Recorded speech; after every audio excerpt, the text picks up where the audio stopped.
जी अस्सलाम वालेकुम dear students. आज हम पढ़ेंगे प्रोडक्शन ऑफ इंसुलिन। इंसुलिन को प्रोड्यूस करना by the method of recombinant DNA technology. देखिए, अभी तक हमने डीएनए टेक्नोलॉजी का जो कुछ पढ़ा वो जनरलाइज था, जनरल कंसेप्ट आपको बताया। अब हम एक जीन को सचमुच कैसे ट्रांसफ़र करते हैं, उसकी प्रोडक्ट कैसे हासिल करते हैं, उसकी डिटेल बताएंगे। लेकिन इससे पहले एक कंफ्यूजन दूर करना है। हमने वेक्टर के लिए कई चीज़ों का नाम लिया था और उसमें प्लाज्मिड का जिक्र किया था। प्लाज्मिड बैक्टीरिया से हासिल किया जाता है और बाज़ बैक्टीरिया में होता ही नहीं है, बाज़ में एक होता है, बाज़ में एक से ज़्यादा कॉपियाँ होती हैं। तो हमें इनके ऊपर कुछ केमिकल यानी एंटीबायोटिक डाल के चेक करना पड़ता है पहले कि किस बैक्टीरिया में ये मौजूद है, उधर से निकालना। अब इसके ब्रांड्स बनाए गए। ब्रांड का मतलब क्या है? साइंसदानों ने अपनी आसानी के लिए इनमें बहुत सारों के नाम रखे और उनमें से एक नाम है PBR 322। ये क्यों रखा गया नाम? P है प्लाज्मिड, प्लाज्मिड से P लिया गया है। B साइंटिस्ट का नाम है, बोलिवर है गालिबन, ये बुक में चेक करके कंफर्म करना, बोलिवर। और R रोड्रिज या रोड्रिगुएज, ऐसा कोई नाम। इन दोनों ने सबसे पहले 1977 में ये प्लाज्मिड आइडेंटिफाई किया था, उसी हिसाब से इसका नाम रखा गया। तो ये आपको पता चल गया ना ये क्यों कहा गया? एक तो ये जहन में रखना है, इसका मतलब ये तो एक खास ब्रांड का नाम है, एक खास प्लाज्मिड का नाम है। और प्लाज्मिड में क्या खूबियां होनी चाहिए थी वो हम कल डिस्कस कर चुके थे। एक खूबी और बताता हूँ, इस प्लाज्मिड में एक से ज़्यादा रेप्लिकेशन साइट्स होनी चाहिए और ये जो इन्होंने बनाया है इसमें एक से ज़्यादा रेप्लिकेशन साइट है। अब रेप्लिकेशन साइट क्या है? ये प्रोटीन सिंथेसिस से पहले का मरहला है। प्रोटीन सिंथेसिस में पहले क्या होता है? ट्रांसक्रिप्शन। ट्रांसक्रिप्शन में क्या किया जाता है? डीएनए से आरएनए बनाया जाता है। अब डीएनए तो बहुत लंबा मॉलिक्यूल है, किस एंड से शुरू करें? तो आपके पास तीन ऑप्शन है, या 3 डेशेंट से शुरू करो, या 5 डेशेंट से शुरू करो, या बीच बीच से टुकड़ों से करो। हर टुकड़े से नहीं किया जा सकता, जिस टुकड़े से रेप्लिकेशन मुमकिन है बीच में उसको रेप्लिकेशन साइट के। तो इसमें रेप्लिकेशन साइट्स भी बहुत सारी हैं जो इन्होंने ये बनाया ना। तो रेप्लिकेशन साइट ज़्यादा होने का फ़ायदा क्या है? फ़ायदा ये होगा कि जब हम इसमें अपना जीन डाल के वापस बैक्टीरिया में रखेंगे तो इसकी रेप्लिकेशन, इससे आरएनए बनेगा तो वो रेप्लिकेशन साइट इसको अलाउ करेगी और इस तरह हमारे जीन की भी कॉपी बन सकती है। ये क्योंकि गोल है तो इसमें एंड नहीं है ना, नहीं समझे? यूकैरियोट्स में डीएनए इस तरह से होता है, ये डबल स्ट्रैंडेड है। रेप्लिकेशन से पहले इसको यहाँ से खोले या यहाँ से खोले, आपकी मर्जी है, ये तो गोल है। तो इसमें जगह जगह बहुत सारे रेप्लिकेशन साइट्स होने चाहिए ताकि वहां पर रेप्लिकेशन बबल बन सके इस तरह के। और इसमें रेप्लिकेशन साइट्स बहुत सारे हैं, इसलिए ये प्रोटीन सिंथेसिस को आसानी से अलाउ कर सकता है। तो ये भी आपने देखना है। दूसरी बात, अब प्रोटीन हमने इंसुलिन बनाना है तो रिकम्बिनेंट डीएनए टेक्नोलॉजी का पहला स्टेप क्या है? Gene of interest. Gene of interest, isolation of gene of interest है। यहाँ जीन ऑफ इंटरेस्ट कौन सा है? Gene of insulin. इंसुलिन के जीन को हमने हासिल करना है। अब ये कहां से हासिल करें? तो हमारे पास तीन ऑप्शन थे, या तो हम इसको लैब में बना सकते थे, या इसका एमआरएनए मिल जाए तो उससे बना सकते हैं, या हम ये जहां पाया जाता है उधर से काट के अलग कर सकते हैं। किसके जरिए? मॉलिक्यूलर सीजर के जरिए, है ना। अब इसको हम डायरेक्ट हासिल करने का सोचें तो ये इस तरह से होगा। आपको याद दिला दूं, ये हमारा स्टमक है और स्टमक के इधर पैंक्रियाज है और इधर लिवर है। इंसुलिन पैंक्रियाज से रिलीज किया जाता है, ये खून के जरिए लिवर में आके अपना काम शुरू करता है। तो हमें लोकेशन मिल गई। ये कहां से मिला हमें? पेंक्रियास। और अब अगला सवाल है पेंक्रियास के किस हिस्से में? तो पेंक्रियास तो बैक वक्त एंडोक्राइन ग्लैंड भी है, एक्सोक्राइन भी है। एक्सो से तो नहीं मिलेगा।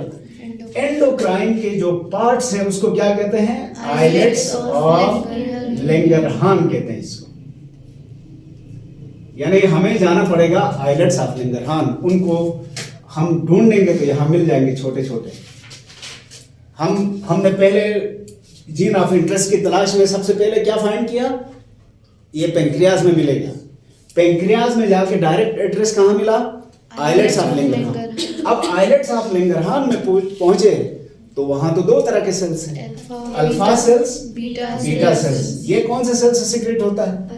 बीटा सेल से। तो हमने पेंक्रियास के आइलेट्स ऑफ लैंगरहान को सिलेक्ट किया। आइलेट्स ऑफ लैंगरहान में से बीटा सेल्स को सिलेक्ट किया। अब यहां से हम इंसुलिन वाले जीन को ढूंढेंगे। साइंसदानों ने इसका नाम इंस रखा है, INS, यानी जीन ऑफ इंसुलिन। ये इंस क्यों? आइलेट से ये डिराइव्ड है। इंसुला असल में लातीनी वर्ड है शायद। इंसुला उसको आइलेट्स को कहा जाता है। उर्दू में इसको कहते हैं जज़ाइर सगीरा, छोटे छोटे जजीरे। तो ये जजीरा है, जजीरे के सेल से ये जीन हमें मिलता है। और अब सेल तक तो पहुंच गए ना। सेल में जीन कहाँ होता है? न्यूक्लियस में। तो हमें बीटा सेल के न्यूक्लियस में जाना है। कहां जाएंगे आप? बीटा सेल के न्यूक्लियस में। बीटा सेल के न्यूक्लियस में पहुंचे तो वहां तो क्रोमोसोम का एक अज़्दहाम है। कितने क्रोमोसोम है यहाँ पर? 46 क्रोमोसोम्स हैं। इनमें उस एग्जैक्ट क्रोमोसोम को लोकेट करना है। वो है क्रोमोसोम नंबर 11। क्रोमोसोम नंबर 11 पर ये पाया जाता है।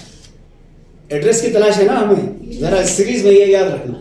सबसे पहले हमने पेंक्रियास को आइडेंटिफाई किया, फिर पेंक्रियास के आइलेट्स ऑफ लैंगरहान को, उसके बाद बीटा सेल्स को। बीटा सेल के न्यूक्लियस में पहुंचे हैं हम। और वहां पर अब हमारा टारगेट कौन सा है?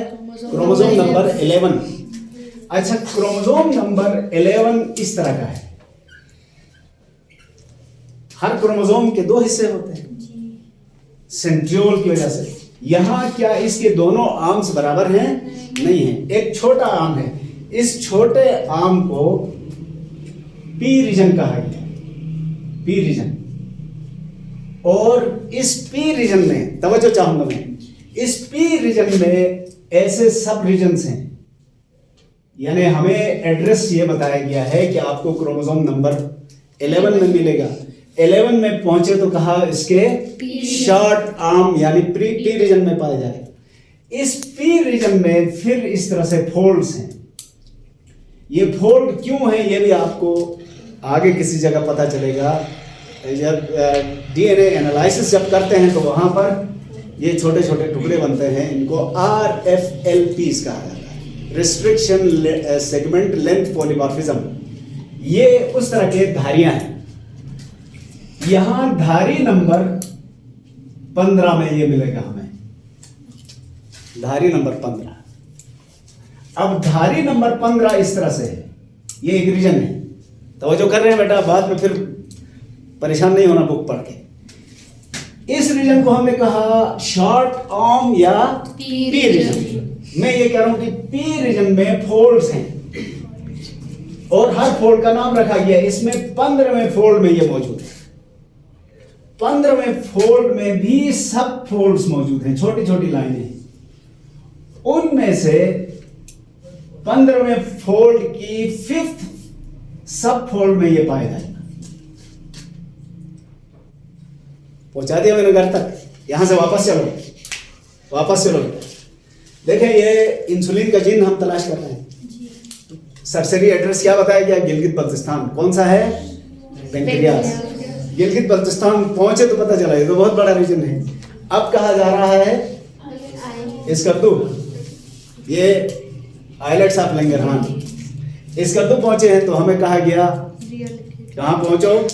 अभी रियल एकेडमी नहीं आया, अभी हल्का 1 हल्का 2 कहा गया। तो हमें कहा हल्का 2 में जाओ, बी सेल्स के पास पहुंचे। बी सेल में पहुंचे तो वहां पर बताया गया हल्का 2 है फर्ज कर लें, तो कहा गया ये गंबा है न्यूक्लियस। अब गंबा के मजीद नाम मुझे नहीं आता है, मैं सिंपली आपको बताता हूं। गंबा जब पहुंचे हैं तो कहा गया कि सीएमएच चौक पे जाओ। सीएमएच चौक ये था। सीएमएच चौक में 4 रास्ते हैं, उनमें से एक रास्ते का बताया गया कि आप एक सड़क आएगी बड़ी मेटल सड़क, 3 कच्चे हैं रास्ते, एक पक्का है, उस पक्के पे जाओ। हम इधर पहुंच गए। अब यहां कहा जा रहा है इस बड़ी गली में जाओ। बड़ी गली का नाम क्या रखा गया? 15। बड़ी गली के अंदर पहुंचे तो कहा गया कि अब इस तरफ मुड़ो, छोटी गली वो कौन सी है? 5। अब इस जीन का पूरा नाम क्या होगा? इंस 11 P 15.5, ये इसका पूरा नाम रखा गया। ये पूरा एड्रेस है इसका। समझ आ गया बेटा? तो यहाँ इंस से मुराद क्या है? इंसुलिन का जीन। ये 11 से मुराद क्या है? Chromosome number 11। P से मुराद उसका शॉर्ट आर्म, 15 से मुराद उसका बड़ा फोल्ड, और 5 से मुराद उसका सब फोल्ड। 15वें फोल्ड का 5th सब फोल्ड में ये जीन पाया जाता है। ठीक हो गया? यहां तक हम पहुंचे। अब इसको काटना है, काट के अलग करना है। काट के अलग करने के लिए हमारे पास वही टेक्निक है। टेक्निक क्या है? रेस्ट्रिक्शन एंडोन्यूक्लियस को हम इस्तेमाल करेंगे। सर, इस जीन को बॉडी के किसी भी सेल से नहीं निकाल सकते? निकाल सकते हैं, किसी भी सेल से निकाल सकते हैं, लेकिन ये ज्यादा इसमें समझो प्रॉपर वे ये है। आप वरना किसी भी सेल से निकाल सकते हैं, क्योंकि हर सेल में सेम जीन है। लेकिन यहां पहुंचाने का मतलब ये था कि आपको सही एड्रेस पता हो, और उसकी एक और वजह है, बाकी सेल्स में ये जीन फंक्शनल नहीं है, इसमें ये जीन फंक्शनल है। हमें तो प्रोटीन बनवाना है ना, तो हमने फंक्शनल प्रोटीन या एक्टिव जीन को सिलेक्ट करने की कोशिश की। बात समझ में आई बेटा? मैं दोबारा बताता हूं, अगर जिस्म के किसी भी सेल से आप जीन निकाल सकते थे, लेकिन जिस्म के बाकी सेल्स में यही वाला जीन ऑफ था, स्विच ऑफ कह सकते हैं आप, जबकि पेंक्रियाज में ये स्विच ऑन है, एक्टिव है, फंक्शन कर रहा है। इसलिए हमने इसको प्रेफर किया ताकि बाद में कोई कॉम्प्लिकेशन ना आए। ठीक हो गया? अच्छा, अब हम क्या करेंगे? रिस्ट्रिक्शन एंडोन्यूक्लियस, नहीं सॉरी, अभी जीन की थोड़ी सी तफसील तो बता दें। इस जीन से जो प्रोटीन बनेगा वो प्रोटीन कहलाता है इंसुलिन। इंसुलिन अभी मैं इसको डिस्कस नहीं कर रहा। इंसुलिन 2 चेन्स पर मुश्तमिल है, एक का नाम अल्फा है, दूसरे का नाम बीटा चेन है। अल्फा चेन में 30 अमाइनो एसिड्स हैं, बीटा चेन्स में 21 अमाइनो एसिड्स हैं, और ये दोनों चेन्स आपस में डाइसल्फाइड बॉन्ड के जरिए जुड़ी। मैं इसको थोड़ा बड़ा करता हूं, ये भी याद रखना डाइसल्फाइड बॉन्ड क्या होता है। अमाइनो एसिड की एक चेन ये है, इसको हमने अल्फा का नाम दिया है, और दूसरी चेन ये है, इसको हम बीटा का नाम दे रहे हैं। ये दोनों चेन्स आपस में डाइसल्फाइड बॉन्ड के जरिए जुड़े हुए हैं। एक सल्फर इसके पास है, एक सल्फर इसके पास है, और ये दोनों सल्फर, दोनों के सल्फर आपस में जुड़ गए हैं। ये सल्फर कहां से आ गया? अगर आपको प्रोटीन की कंपोजिशन याद है तो प्रोटीन में कार्बन, हाइड्रोजन, ऑक्सीजन, नाइट्रोजन और सल्फर, सल्फर को ब्रैकेट में लिखते हैं। कुछ प्रोटीन में होता है, कुछ में नहीं होता है, तो यहां पर मौजूद है। और 2 सल्फर आपस में बॉन्ड के जरिए जुड़ गए तो डाइसल्फाइड बॉन्ड के जरिए जुड़ा। यहां लगे हाथों एक और चीज, अमाइनो एसिड, ये फर्ज करें अमाइनो एसिड है, तो हर अमाइनो एसिड तो इस तरह से होता है ना, C double bond OOH HR NH2। अब जरा गौर करें बेटा, तवज्जो है इधर।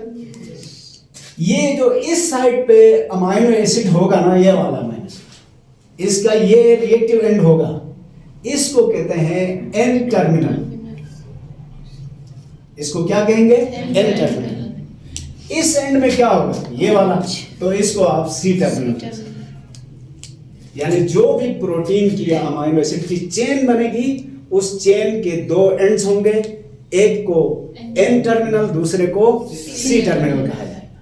ये बाद में काम आएगा। अच्छा, ये प्रोटीन बना हुआ है और इस इंसुलिन ने काम क्या करना है? जाके शुगर लेवल को कंट्रोल करना है। अच्छा, दूसरा मसला एक और आ गया। हम तो सीधे पहुंच गए थे उस जीन तक, पता चला इसमें दो चेन्स हैं, तो इस चेन का अलग जीन है, इस चेन का अलग जीन है। इसका मतलब इंसुलिन का जीन एक नहीं, दो है। ये एक हाइपोथेसिस चल रहा है, one gene one polypeptide hypothesis. पहले कहा जाता था वन जीन वन प्रोटीन, एक जीन एक प्रोटीन बना सकता है। अब कहा जाता है नहीं, एक जीन से सिर्फ एक पॉलीपेप्टाइड चेन बनती है, तो इसमें दो पॉलीपेप्टाइड चेन है, तो इसके जीन भी दो होने चाहिए कि नहीं? इसी तरह आप याद रखें, हीमोग्लोबिन में 4 पॉलीपेप्टाइड चेन है, तो हीमोग्लोबिन को कितने जीन्स कंट्रोल करें? 4 जीन। तो इसका मतलब है इंसुलिन का एक जीन नहीं है, दो है, लेकिन इत्तेफाक से ये दोनों इधर ही करीब हैं। तो अल्फा का जीन अलग निकालेंगे, बीटा का जीन अलग निकालेंगे। निकालने के लिए रिस्ट्रिक्शन एंडोन्यूक्लियस का इस्तेमाल हम करेंगे, और इस तरह से हमारे सामने दो जीन्स आ गए, और ये दोनों जीन्स कटे हुए हैं, दोनों में स्टिकी एंड्स हैं। स्टिकी एंड्स होंगे तो ये अलग हो जाएंगे। I am sorry, sticky ends होंगे तो ये हम जहां प्लास्मिड के साथ जोड़ना चाहते हैं वो जोड़ेंगे। ठीक हो गया। अच्छा, प्लास्मिड कौन सा चुना है हमने? यहां पर बहुत सारी चीजें दी गई हैं। प्लास्मिड वही है जिसका हमने पहले जिक्र किया था, PBr 322। ये बड़ा स्टैंडर्ड का प्लास्मिड है, लेकिन हमने इसको मॉडिफाई किया थोड़ा सा। मॉडिफाई करके क्या किया है? PUC 18 और PUC 19 कर दिया। यानी एक प्लास्मिड ये है, दूसरा प्लास्मिड ये है। इसका नाम हमने PUC 18, इसका नाम PUC 19 है। अब क्या करेंगे? इसको काट के इनमें से एक जीन इसके साथ जोड़ देंगे, दूसरा जीन इसके साथ जोड़ देंगे, तो हमें दो प्लास्मिड्स की जरूरत पड़ी। ठीक हो गया। और ये प्लास्मिड ई कोलाई से हासिल किया गया है, लिहाजा नाम तो आपको पहले ही पता है, इसी को हमने थोड़ा मॉडिफाई किया है। एक तो ये काम हुआ है, दूसरा एक और काम हुआ है। वो काम ये है कि अब हम इस जीन में एक और चीज शामिल कर रहे हैं, प्रोमोटर सीरीज। प्रोमोटर सीरीज से फिर मसला है। अगर आपको याद हो तो डीएनए से जब आरएनए बनता है तो इसको ट्रांसक्रिप्शन कहते थे, और ये काम कौन कर रहा था? RNA polymerase. आरएनए पॉलीमरेज जहां से रेप्लिकेशन करना है वहां एक सीरीज होती है न्यूक्लियोटाइड की, उसको प्रोमोटर सीरीज कहते हैं, जिनके शुरू में होती है। वो प्रोमोटर सीरीज हमने इधर ऐड करना है। यूं समझो, इसमें आर्टिफिशियली बना के ऐड करके उसके स्टिकी एंड को इधर करना है। तो हम इस जीन को बाहर निकाल के और तरमीम कर रहे हैं, क्योंकि जीन हमारा है, बैक्टीरिया के पास बिल्कुल इसी जैसा प्रोटीन बनाने की सलाहियत नहीं है। उस बैक्टीरिया की हेल्प करने के लिए थोड़ा मॉडिफिकेशन कर दिया, उसको बी ग्लाइकोसाइडेज कहा जाता है। ये भी एक प्रोटीन है, छोटा सा टुकड़ा है पेप्टाइड। इसका जीन भी इधर ऐड कर दिया हमने प्रोमोटर सीरीज के तौर पर। ऐड करके अब इसको इधर लगा दिया, इसको इधर लगा दिया, दोनों के साथ। यहां तक समझ आ रही है या गुस्सा आ रहा है? सच सच बता, समझ आ रही है? अच्छा, तो हमने जीन ऑफ इंटरेस्ट को निकाल के प्लास्मिड को भी थोड़ा मॉडिफाई किया और जीन को भी थोड़ा मॉडिफाई करके ऐड कर दिया। ऐड करने के बाद अब क्या करेंगे हम? सिलेक्शन ऑफ सुटेबल प्लास्मिड हो गया। Create creation of recumbent DNA, ये बन गया, रिकम्बेंट डीएनए बन गया। इसमें हमारे दो रिकम्बेंट डीएनए बने। अब हम इसको बैक्टीरिया के अंदर डाल देंगे। बैक्टीरिया के अंदर क्या करेंगे, मखसूस सॉल्यूशन रखेंगे और उसमें इस बैक्टीरिया को भी रखेंगे, इन दोनों प्लाज्मिड को भी रखेंगे। ये खुद ब खुद इसके अंदर जाएंगे। इस अमल को ट्रांसफॉर्मेशन कहा जाता है। यानी आइडियल कंडीशन दे देंगे आप तो ये ट्रांसफॉर्म होकर ये जीनोम अंदर जाके उसका हिस्सा बन जाएगा। हिस्सा बनने के बाद अब क्या होगा, अब रेप्लिकेशन का अमल शुरू होना चाहिए, या अब हम कहेंगे insertion into host cell. Host cell में चला गया, ये मखसूस सॉल्यूशन में रखा है। अब होगा production of insulin. Production of insulin के लिए तवज्जो, हमने क्या करना था, इस बैक्टीरिया को आइडियल मीडियम फराहम करना था। ये मीडियम से मुराद है बैक्टीरिया की जरूरत की हर चीज, यानी बैक्टीरिया के लिए खुराक, टेम्परेचर, पीएच और जो दीगर रिक्वायरमेंट्स हैं वो सारी हम आइडियल फराहम करेंगे तो ये बैक्टीरिया यहाँ से डिवाइड होगा। लेकिन पहले टेस्ट करेंगे, इन बैक्टीरिया की थोड़ी सी तादाद बढ़ेगी तो हम टेट्रासाइक्लिन और पेनिसिलिन, ये एंटीबायोटिक्स हैं, ये इनके ऊपर डालेंगे, क्योंकि जो प्लाज्मिड हमने चुना है उस पर टेट्रासाइक्लिन और पेनिसिलिन को रेजिस्ट करने वाले जीन्स मौजूद हैं। हम इसमें डाल देंगे। अगर ये बैक्टीरिया बच गया तो हम क्या समझेंगे, ये प्लाज्मिड उसके अंदर पहुंच गया है।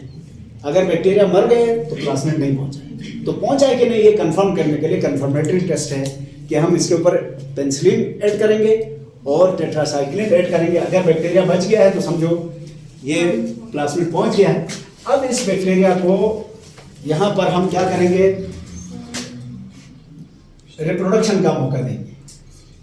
जब ये बैक्टीरिया रिप्रोडक्शन करेंगे तो हमारा जो जीन ऑफ इंटरेस्ट थे दोनों, वो दोनों भी कॉपी हो जाएंगे। न सिर्फ कॉपी हो जाएंगे बल्कि वो एक्सप्रेस भी होंगे। एक्सप्रेस होने का मतलब वो जीन्स अब प्रोटीन बनाना शुरू करेंगे। लेकिन जो प्रोटीन यहाँ बना है उसको अभी इंसुलिन नहीं कहेंगे बल्कि इसको कहेंगे प्रो इंसुलिन। इसको क्या कहेंगे, प्रो इंसुलिन। इसको यहाँ रोके, मैं कल यहाँ से आगे आपको बताता हूँ। ठीक हो गया।